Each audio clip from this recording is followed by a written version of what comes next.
Okay, so here's the thing. I'm an American who's been living in Japan with a host family for a study abroad. Last Sunday, my host sister, Akane, told me about a game she wanted to play called hitori kakurenbo, or hide and seek alone, I think. Anyway, Akane said it was fun and some girls in her school tried it, and it was actually a way to play hide and go seek with ghosts. For someone who's a skeptic, it seemed pretty harmless, and I was curious. Of course, I regret this now. No matter how skeptical or curious you may be, do not play this game. In any case, Akane got a doll from the 100 yen store, named it Arena, and I watched her tear out the stuffing and replace it with rice.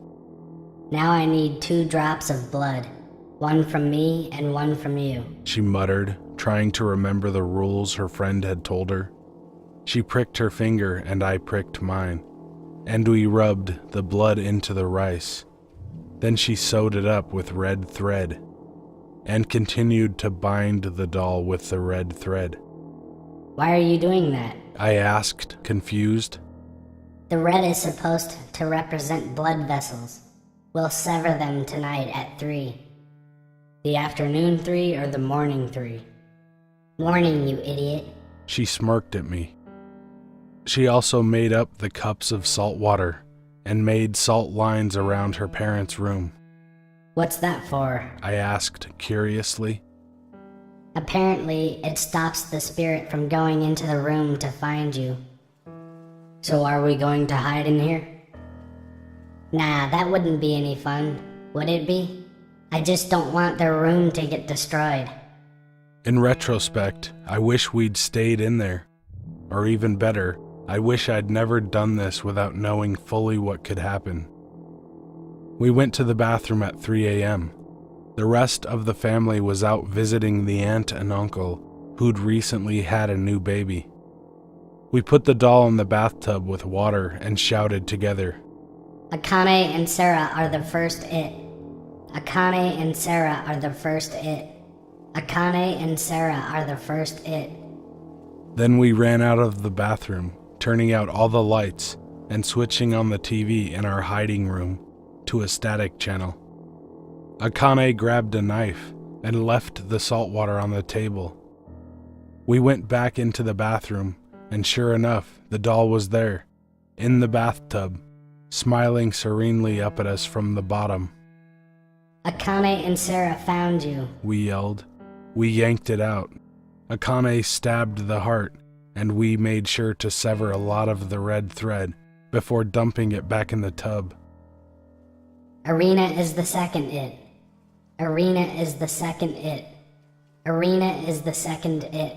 We chanted, then ran back to the family room with the TV going.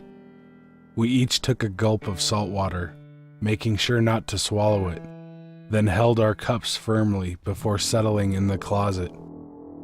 Akane left the door cracked slightly because she wanted to watch what would happen to the TV. It was a terrible, terrible idea. To this day, I wish we'd left the door closed. For the first 5 minutes, we were just waiting. Nothing was happening, and I felt relieved. Then, I heard the static of the TV begin to change. Without any of us touching the remote, the TV began to switch channels, fast enough that sentences began to form from the words of different channels. I Will. find You. I shrunk back into the closet, terrified. The air seemed to be getting colder. Akane still stayed, with her eye pressed up against the crack of the closet, quietly. I could hear footsteps and thumping. Where? are you. The footsteps changed and stopped in front of the closet. Are You. In. Here. Then I heard the most chilling words of all. Found. you. Akane screamed and fell back on the ground, clutching her eye. The eye that she had used to peek through the crack of the closet door. She had swallowed her water by accident, she told me. Luckily, as terrified as I was, I managed to keep the salt water in my mouth, clutching the stupid cup as well. I waited until the static returned to normal on the television screen. Akane was sobbing quietly, but she whimpered, "You need to end the ritual." I wandered around the house, looking for the stupid doll. It was no longer in the bathroom. I found it sitting upright on Akane's bed, grinning. I dumped the salt water and spat the salt water on it, then shouted, "I win, I win, I win." loudly. Then I grasped the doll firmly and went to the neighbor's trash can and put it in a bath of gasoline before torching the motherfucker. It was now 5 a.m. I came back to the closet and told Akane it was over. So she came out. She had been stabbed in her eye, and we called an ambulance. After surgery, it was determined that she would be blind in that one eye, unfortunately. Akane lied and said she had tripped while holding the knife after getting up early to make breakfast. The scary thing is, even though I ended the ritual and burnt the doll like Akane told me to, I don't think it's ended. Akane says she can still see Irina walking around the house.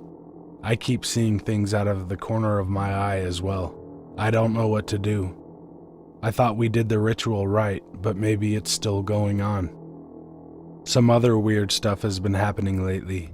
Footsteps outside of my door at 3 in the morning, TV changing channels and sound warping. I keep incense burning and salt in my room to keep me safe, as does Akane.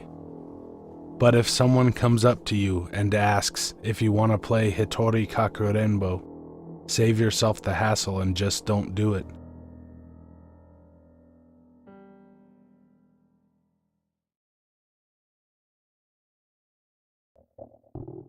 So this begins all the way back in sophomore year in high school. Roughly 6 years ago, I'm at one of my buddies' parties and end up staying the night. One of our friends brings a Ouija board and I am all for it. Like 4 of us, after the party ends, start to use it, but nothing happens. Nobody even took it seriously. Fast forward to the end of the night, when I'm the only one awake. His family is asleep upstairs, and my 2 buddies are asleep on the couch, with the TV in static mode. Figures, right? I am on the phone with my girlfriend at the time. I'm laying on the floor with my feet at the bottom of their stairs. Stairs that go up one way, have a little flat part, and then go farther up from the direction they came, like a U. So my girlfriend and I are chatting, and I start to hear what sounds like a bowling ball roll down the stairs from right above me. It starts slow like a thud, then 2 seconds, then a thud. Then it finally hits the flat part.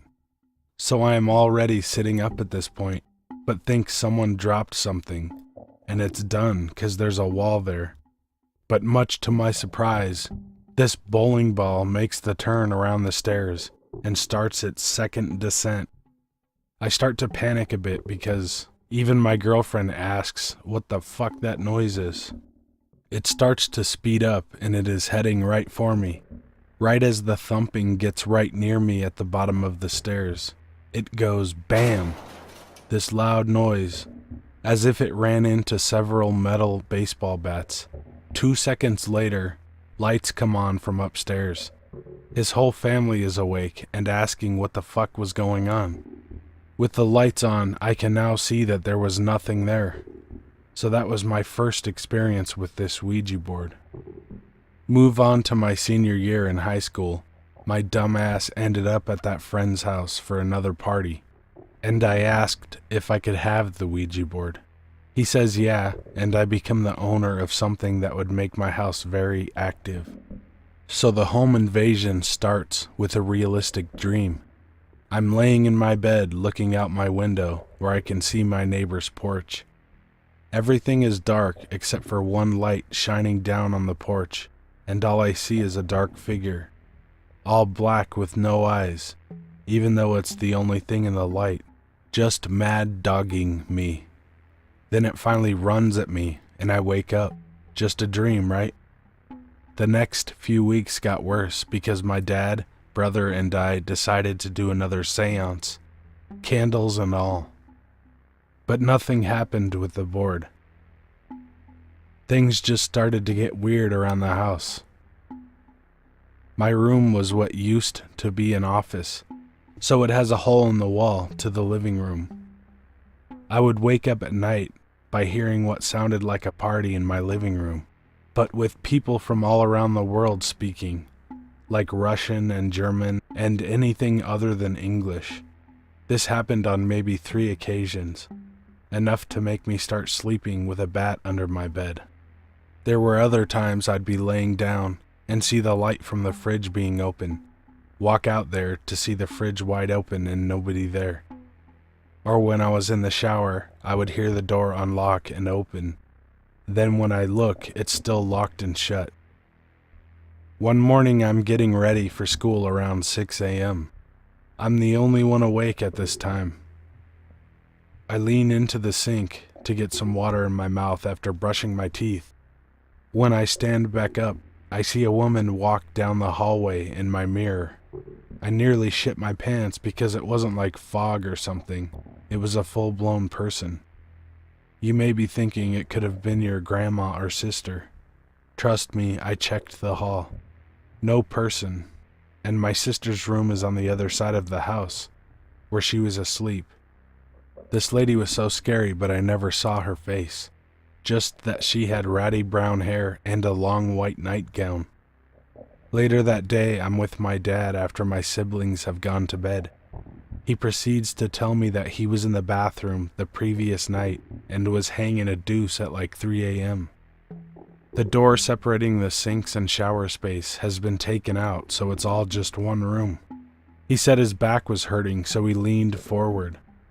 Upon doing this, he looks over and sees a woman in the medicine cabinet mirror, looking at him as if she was a portrait. Mind you, this is before I told him about my encounter, and when he explained the lady, it was identical to what I had seen. So I was finally convinced to give the Ouija board away. And really, that was the end of the activity.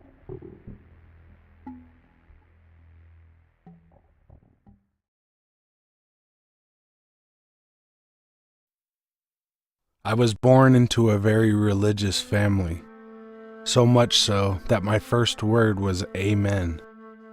I was a very happy baby, and even into my first 5 years, I was gentle and kind.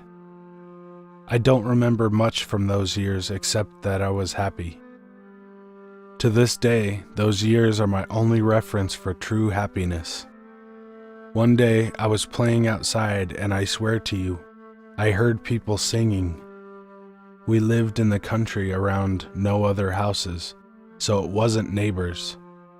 My dad had told me that every time someone accepts Jesus into their heart, the angels sing.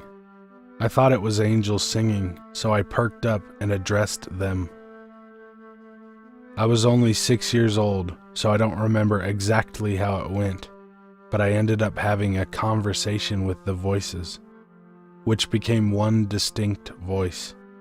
I could hear it clearly, although it was soft and airy, almost like a distant whisper. Keep in mind, I was around no one else. The voice told me that it was my guardian angel, and it would be with me for the rest of my life. I talked with the voice and asked it questions, although I can't remember what I asked. Finally, the voice told me its name. It told me to call on that name whenever I needed it. But then it said that I could never ever tell anyone what its name was, or it would leave me. I agreed I would not tell what its name was, and it went away. I felt comforted by my conversation with the voice, and I ran inside and told my mom what happened. She must have thought I was being a silly kid. Then I told her how I had promised the voice I wouldn't ever tell anyone its name. My mom was concerned by that, I'm sure, but she didn't press me. Time passed, maybe a year or two, and I didn't speak of the name. I repeated it myself over and over again, so I wouldn't forget it. I remember being scared that if I forgot the name, I couldn't call on it for protection. After some time had passed, I learned how to write, so I took a corner from a journal and wrote down the voice's name. I wasn't sure how to spell it, but I gave it my best shot. Since I had the conversation with the voice, my life has changed. Slowly at first, then more. I could not feel fully happy. I would tell my mom that I felt like a shadow followed me. I explained to her that it wasn't a literal shadow. It wasn't a person or thing. It was a feeling. It sucked the energy and happiness out of me. It's hard to describe, but I felt that the feeling followed me everywhere. More years passed. I was probably 13 or 14 years old at this time. I no longer believed in God and was actively turned off from religion. One day, I was talking with my mom about that day when I talked with the voice. She asked what the voice's name was, and because I didn't believe it anymore, I had sort of forgotten it. I told her I had written it in my journal. I keep everything I write, so I found it pretty easily. When I showed her, her face made this sick expression. She told me that Beelzebul was too close to Beelzebub, another name for the devil. We didn't talk about it again.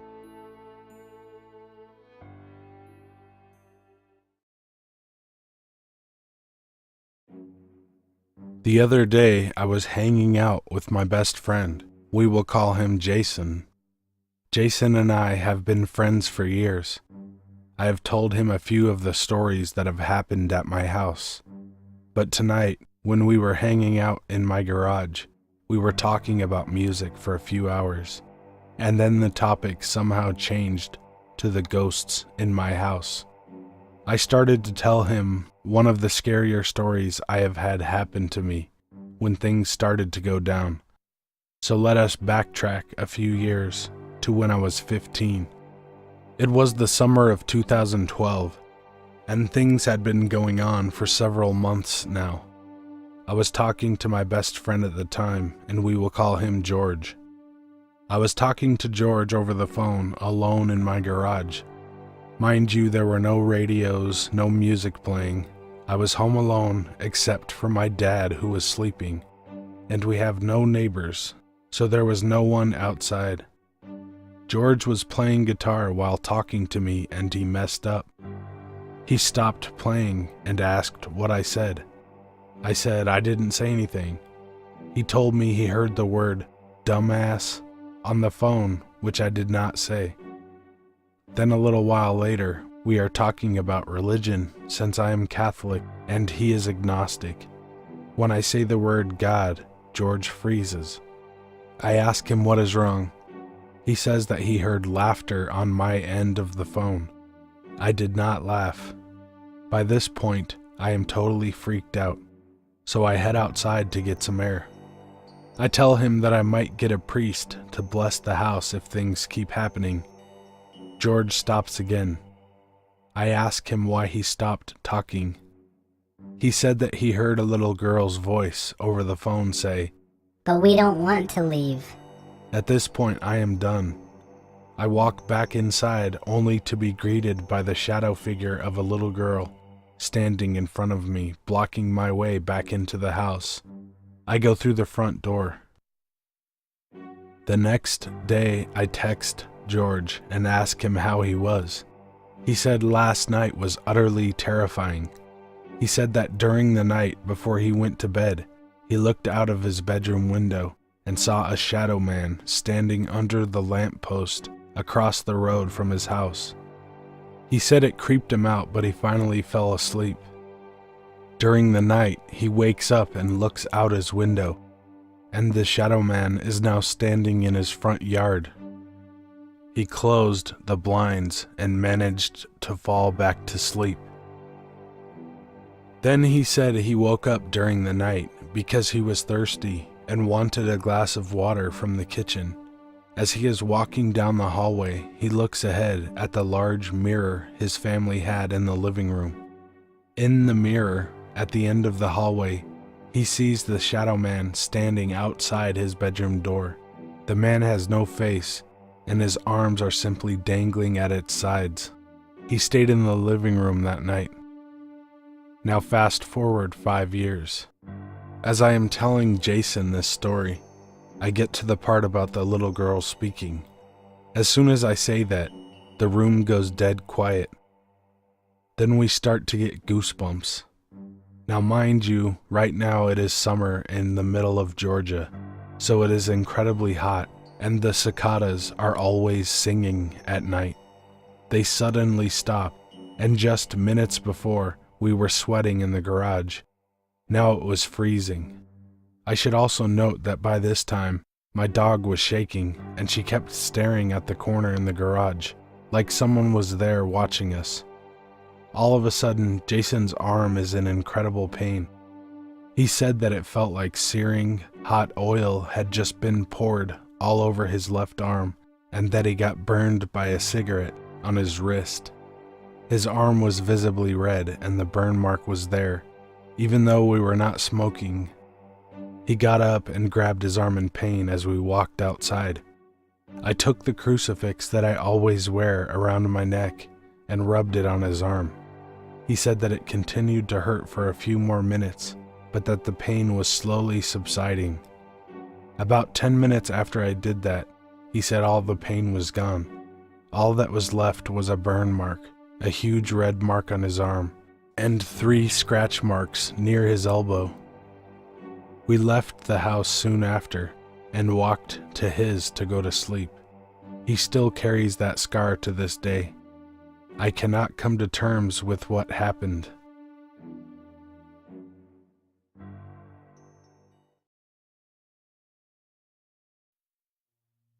I had to go into the hospital for a couple of surgeries as a very young boy, the second of which was for a tonsillectomy when I was roughly 6 or 7. Although the main part of our local hospital was old Victorian architecture, the children's wing was a newly built 50s or 60s modern design, out back amongst the grounds. As such, there were 2 bedrooms rather than the old-fashioned multi-bed wards I'd previously been in.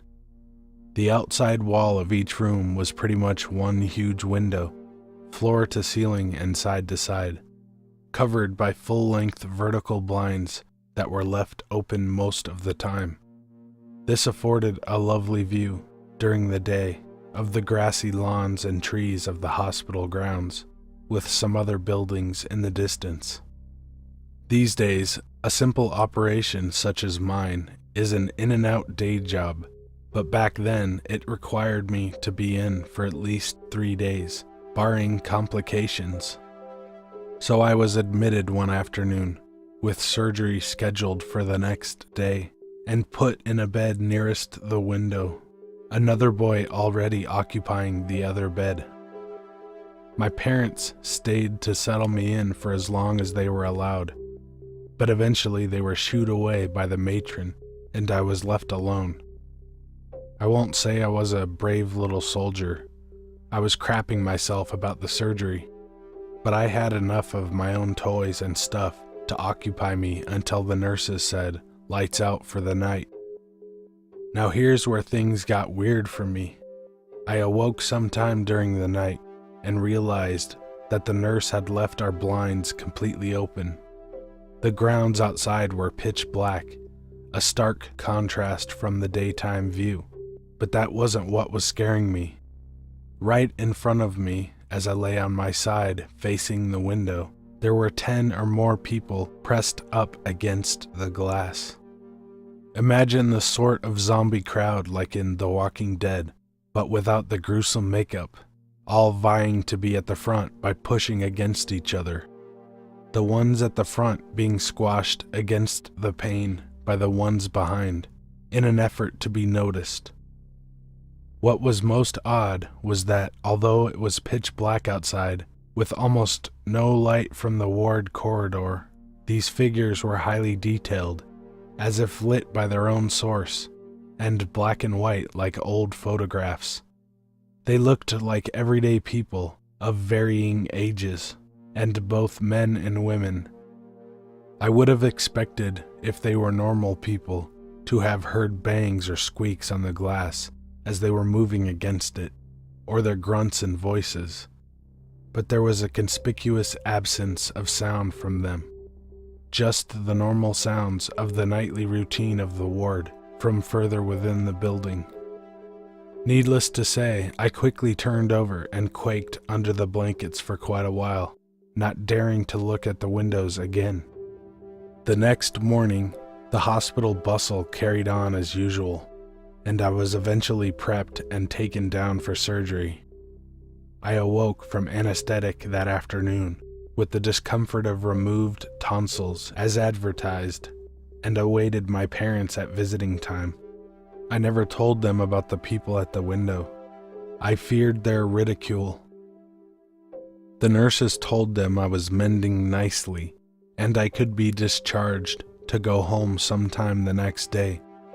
As the end of visiting hours rolled around, I tried to get my parents to take me with them, in typical whining childlike fashion, but to no avail. I was doomed to another night in the ward. Sure enough, the nurses had left the blinds open again. Night soon came, but the pain in my throat kept me tossing and turning, instead of going to my normal deep sleep. In the fitful sleep of the wee small hours, I turned over to see those same creepy people at the window again. They looked almost pleading, like a see me sort of thing, instead of threatening or trying to be scary. But scary they were, to me, by their very presence. So, in a repeat of the previous night, I turned over to cower under the sheets, eventually giving in to sleep again. I could not get out of there quick enough when my parents arrived to take me home the next day. Lots of jelly and ice cream for my sore throat helped to soon remove the experience from my young mind, but not to be forgotten entirely. You may attribute this experience to pranksters or trespassers on the hospital grounds, but they were a pretty mixed bunch, both oldish and youngish, which I would have to say was an improbable grouping, unless they were some sort of cult family. Bear in mind that it was the early 60s, and that would have been some bizarre behavior back then. I've looked back on this many times as an adult, and can only surmise that I attracted them for whatever reason, and that they were spirits of the recently deceased from elsewhere in the hospital, confused about their state and looking for some guidance. Quite why they were held back by the glass of the window, I will never know. One would have expected them to drift right through as if it were nothing. Perhaps, being recently parted, their essences were still somewhat constrained by physical laws and the solidity of material objects. I do hope they soon managed to move on and aren't still there, trying to attract someone else's attention.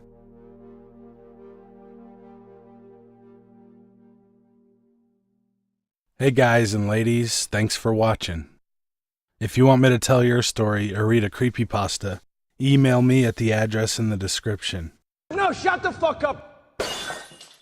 It's fucking distracting! Oh shit, my neighbor's pissed. I'm gonna fucking kick your fucking ass! You don't shut up for a second, alright? Do you want me to fucking trash him? Then why the fuck are you walking right through? You prick! What the fuck are you doing? Hey, are you guys alright over there? No! Well, do you need any help? No! What the fuck is it with you? Nothing, I'm just trying to see if there's anything I can do to help the situation. For fuck's sake. You're unbelievable, man. You're unfucking believable. Well, listen, I'm sorry, man. I just wanted to help. No, don't just be sorry. Think for 1 fucking second. Well, can you guys go fight and break shit somewhere else? I'm trying to record something here.